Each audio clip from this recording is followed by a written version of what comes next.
Hey guys, today's project is going to be a flower mirror made out of spoons. I'm going to walk you through the easiest ways to do it. I'll show you the mistakes I made, so hopefully if you give it a shot, you don't run into the same problems. It'll be smooth sailing. And there's my kids in the background. Don't forget, in the description box below, I try to link everything I used, and if I can't find exactly what I used, I link something as close as possible. Also, if you haven't subscribed, please subscribe. Check out some of my previous videos.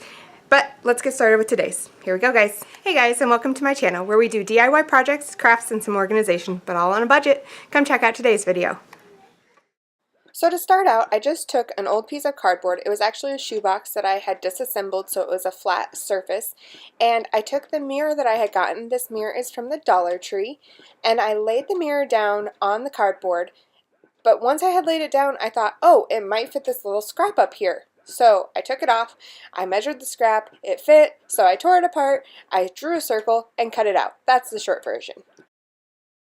When I was at the Dollar Tree, I decided to get some purple plasticware also. There was spoons, forks, and knives, so I just separated them so I only had the spoons. This took 2 packages, but I did break a few, so you might want to get 3 just in case. On the handle there are 2 notches. You want to make sure you cut below the second notch. They don't cut exactly perfect all the time, so having some extras on hand isn't bad. You'll notice some little purple specks start to appear on my cardboard. Those specks are all pieces that broke off while I was cutting.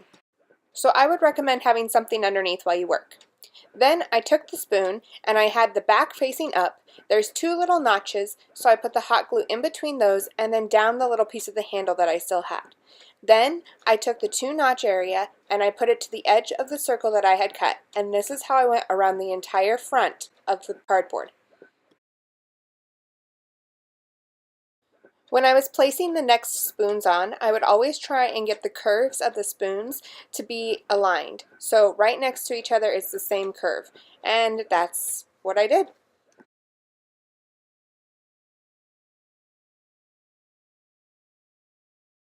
So here is our beginning layer, the first layer on the front. Now to the back. Putting the spoons on the back was a lot harder for me. I tried several different methods, the first being just putting a dot of hot glue on the front, just that little piece of the handle that we still had, and then placing it on the back. But I didn't think about the curve that the spoons would have. In the end, I liked having the back petals lean against the front petals. It just looked a little bit more like a flower truly looks.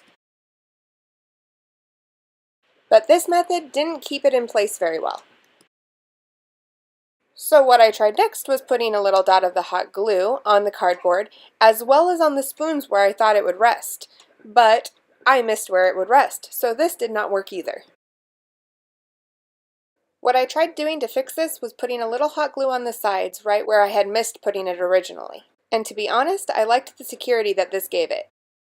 So for my third attempt, and what I found that I liked best, was putting a little dot of hot glue on the front of the handle of the spoon that was left, then laying it where I wanted it to be, and then going back and putting a little hot glue on the sides. I also found that a little bit of patience of holding them in place while the hot glue cured went a long ways. So here's a look at the back after everything's been glued on. Now we're going to go back to the front. I'm going to take the E6000 and my hot glue to attach the mirror. First I'm going to put the mirror on and I'm going to note where it's touching. That's where I'm going to put the E6000. After I have E6000 on everything, I'm going to go back through and I'm going to put hot glue in that same area. The hot glue will help it dry faster, but the E6000 will give a strong bond and help it hold up. When I place the mirror down, I do like to be a little bit more over. That way it gets on there a little bit more even. Once it's on, it has to dry. And once again, we're back to the back side. I'm going to use E6000 as well as hot glue, and I'm going to take a second piece of the cardboard that's the same size as the mirror, just like the first step we did, and I'm going to glue it onto the back. I'm doing this to protect the walls because the spoons are very scratchy where they are connected, and there's a lot of them. Nobody wants scratched walls, so this is just going to protect it and give you something to hang it from. And let it dry. And here's a look at the final project. I hope you guys enjoyed and give it a shot. Let me know in the comments below what you think, and I can't wait to see you guys next time. Bye-bye!